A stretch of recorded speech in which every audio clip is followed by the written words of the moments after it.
Hi, this is Dan Sullivan, and this is Exponential Wisdom, and I'd like to introduce Peter Diamandis because I was able during the last quarter to take one of Peter's very powerful thinking processes called the 6Ds, and I was able to put that into a strategic coach tool with his permission. Thank you, Dan. And it was great. It was great. It was just a knockout of the park home run during the last 2 months.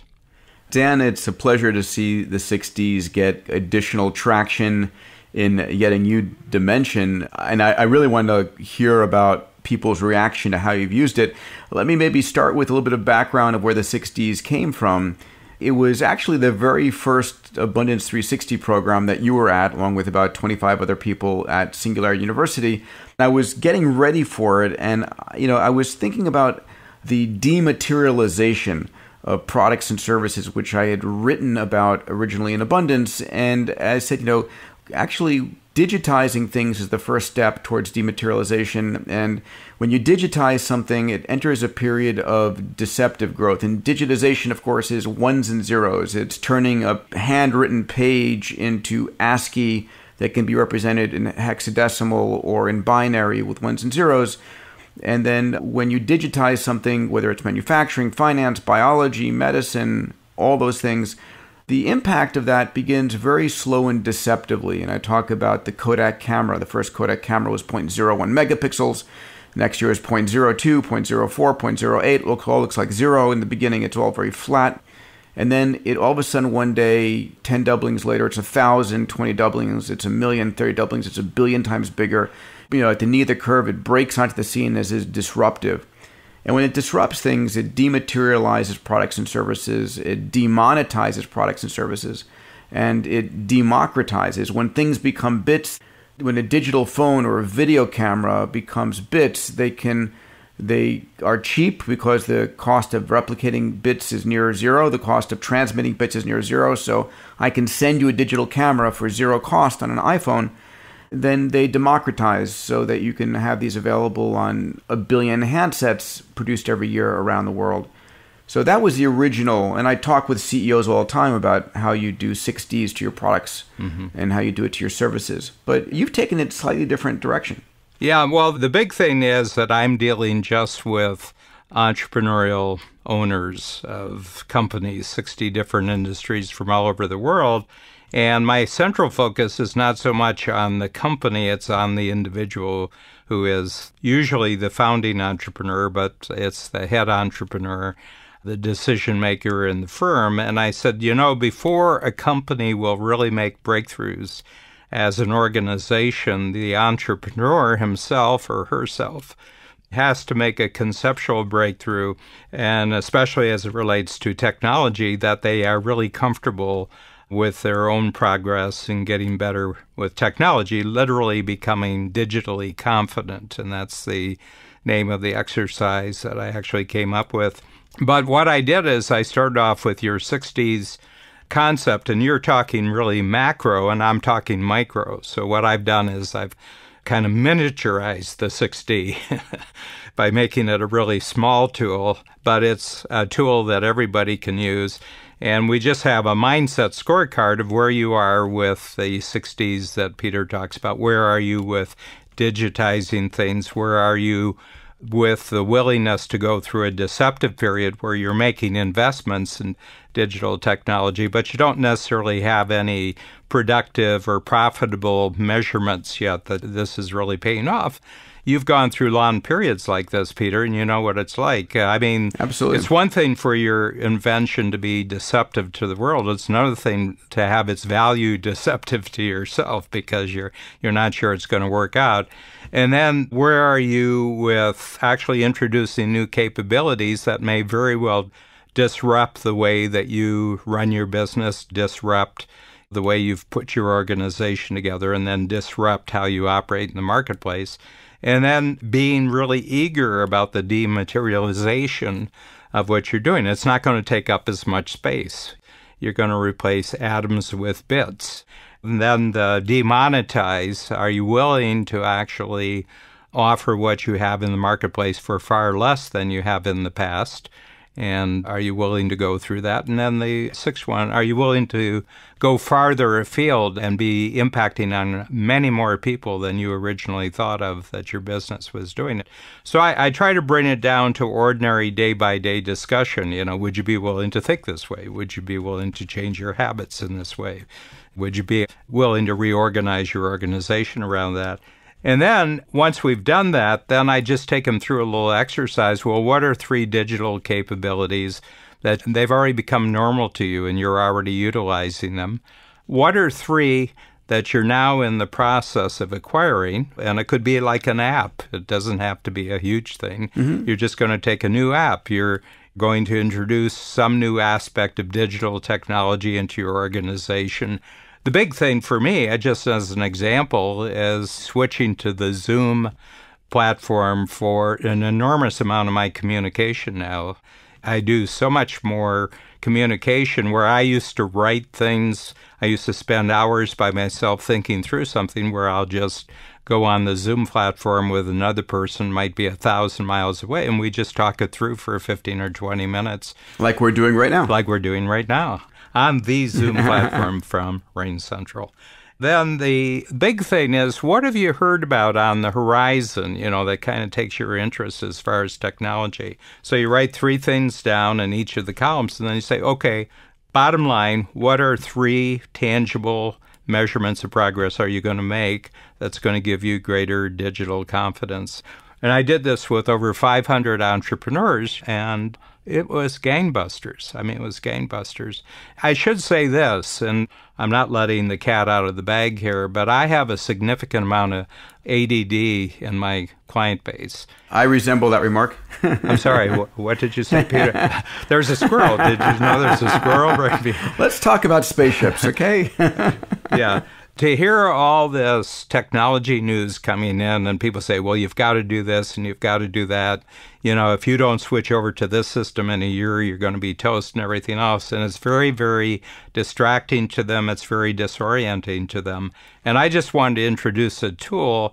And you introduced a concept into the book Bold, where you talked about the accessible possible. Don't worry about the technologies that might be available to you a year from now. Actually, take full advantage of the technologies that are accessible to you right now and think in terms of 90 days. And that was huge for them. You have a saying, Peter, which I've quoted thousands of times.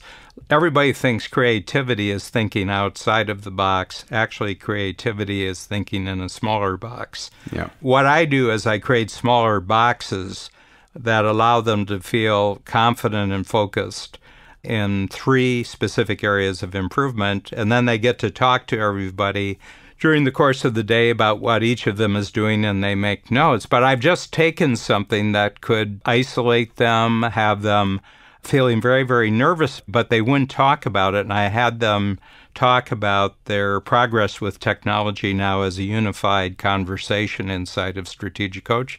And a lot of the entrepreneurs during the 2 months, I had 12 workshops, and a lot of them said, pass on their thanks to Peter for giving them a formula for understanding how technology in the biggest sense works in the world, but they were able to bring that model down to just what they as an individual are doing on a daily basis. So it's interesting. I want to reflect on what you've done here because it's a different but beautiful approach to this. I do believe that the investments we make as entrepreneurs, it's deceptive early times. It's even negative in the early days. You're spending a lot more energy learning how to use Dropbox or Google Docs or, whatever digital tools you want to have. There's a learning curve that causes it to be an investment. And then eventually it enables brand new capabilities and allows you to do more than ever before. I remind people that all of us are born with the same limitations, which is 24 hours a day and 7 days in a week. And how you make use of every second of your day, whether it's using it to play with your kids in free time or whether it's creating new intellectual property or marketing, how you make use of that time is the most important choices you're making. Investing in some forms of exponential technologies like not going and hopping into an airplane, but instead being able to have a conversation like this, which is 90% or 80% of the value, but at a fraction of the time. That's disruptive in the final result. And a fraction of the cost. And a fraction of the cost, yeah. And totally recorded. The whole thing is totally recorded. The thing about this, Peter, is in a recent podcast, you talked about the acceleration of acceleration. Yeah. From my standpoint, because I come at technology from a quite different direction that you do, I say, yeah, but how do you make this normal? In other words, my experience is that people don't become fully engaged with any new experience until they can normalize the experience. Okay. Probably a lot of your bidding, we bought a Tesla about 3 months ago. There's no big change for me because we had a BMW X5 before, and now we've got a Tesla, but I'm still a passenger. Yeah. Because if Babs is in the car, Babs is the driver, and that's a symbol of many other areas of my life. A smart man. Yeah.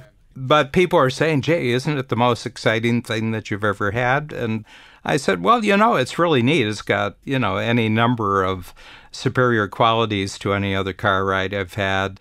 I'm through understanding about 20% of the buttons that are available in the car. But I say, I will tell you this, it's got the greatest sound system I've ever heard in a radio. I says, yeah. Babs just presses a button on the steering wheel and she says the song, and 5 seconds later it's up on the screen. So the thing that I'm kind of doing is I'm kind of using the sound system to normalize the whole Tesla experience for me. What I'm saying is that when you introduce a whole new way of doing things into people's life, they've got to find an area that's normal to them, not only normal, but pleasurable. They actually get pleasure out of it. And then they have an encouragement to expand the pleasure into other areas. So what I think I've achieved, we'll know because we're doing it again the next quarter with my 500 10 times entrepreneurs, is that we're going to expand their sense of comfort and confidence about going a little bit more bold with their use of digital technology during the next quarter and involving all of their team members. This one, we just went after the entrepreneur himself or herself. So for us, for example, on the second day after Labor Day, when we get back we have a couple of weeks off, I'm putting my entire team, 125 people worldwide. If they're not there physically, they're visually connected. And I'm taking them through, and they're each going to identify 3 areas where they're going to improve their digital confidence. So, Peter, you're thinking about connected human minds. So think about this, and I think it'll pull it off, is that 375 improvements will be made during the next 90 days in the teamwork, in the digital technology of the entire strategic coach. And it'll take me about a half hour to introduce them to that. So that's a sign of exponential growth there, where, first of all, they're all learning at the same time, which is exponential, yep. But they're each identifying 3 areas where they're going to become more comfortable and confident with digital technology. And then the next quarter, they'll step it up a little. And the quarter after that, they'll step it up. So that's where you get the cumulative advantage. The cumulative benefits. Yeah, you're taking Strategic Coach into the realm of an exponential organization. Yes. You're giving people the tools to use their time and their capital and their assets far more efficiently. Yeah. And the other thing, that there's choice in there because they're the ones who are picking the 3 things that they're talking about. But in each case, it has to be within the framework of their work and within their teamwork with other people. But it's up to them to decide where they're going to move forward. I mean, we just introduced Salesforce because we were with a less powerful platform before that, and we're getting the complexity of our information and what we want to do with it is getting bigger and bigger. And so we've, really bit. And you talk about the deceptive period. There's like a year's deceptive period before you start really seeing the tangible results. But we're already this year, we're starting to see the upswing. It's now visible and it's now affecting. But there was a lot of discomfort going through this process, old habits that had to change, investments that you had to write off and you had to move on. But You see, my feeling is this normalizing of the exponential is a huge educational process, and I think it's a topic that we will be talking about 25 years from, the normalizing of the exponential. It's got to be a normal feeling. I mean, Yep. I think that's the biggest thing, that technologies seem to be at their most powerful when they become matter of fact to people.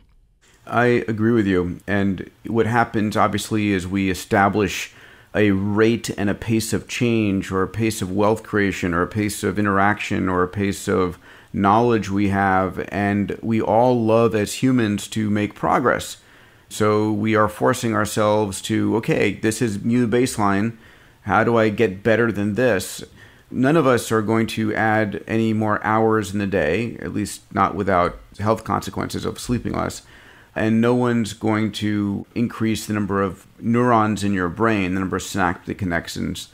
So ultimately, it's what are the tools that you use. Mm-hmm. So we're going to get more efficient tools that will make just that more efficient use of your time and your resources, and we'll go from there.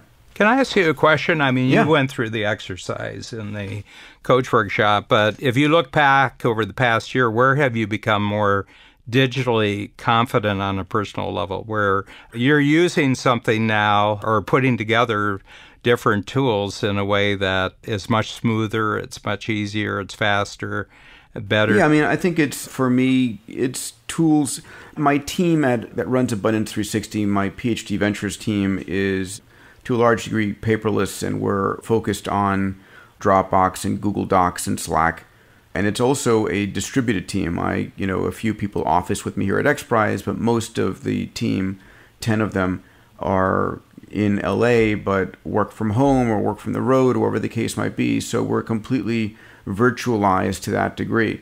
So I think it's a lot of these digital tools that we use for conversing and co-developing products together. That, and then use of Zoom. We're in the middle of building products on our own as well. I'm in the midst of building a product with an amazing team that will scrub news feeds in a very unique way that's never been done before. I'll fill you in on that when we speak next. We're also creating a product for Abundance 360 Digital, which will be a community platform that's so important. Mm-hmm. You're the average of the people you spend the most time with in your life and during your day. So when I spend time with you, I'm in a much more positive thinking mindset, a much more abundant mindset, a much more not in the gap mindset.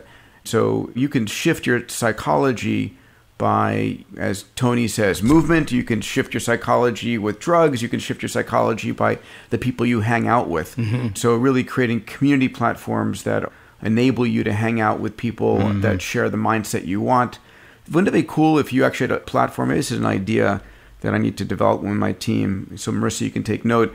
If I'm feeling sad, I want to be happy. Imagine if I could tune into a group of happy people. And if I want to be inspired, if I could tune into a group of inspired people. It's sort of an interesting psychological platform play of RX, a prescription for a mood shift. Yeah, probably kind of informally and unconsciously we actually do that. When I look at my life, for example, the business life, obviously, is focused totally on entrepreneurism. All my team members are admiring of entrepreneurs, and they're very, very positive about entrepreneurs. And then when I look at the personal relationships outside of Coach, the vast majority of them are entrepreneurs. So day in, day out, 365 days a year, I'm probably interacting with people who have a very positive attitude towards entrepreneurism.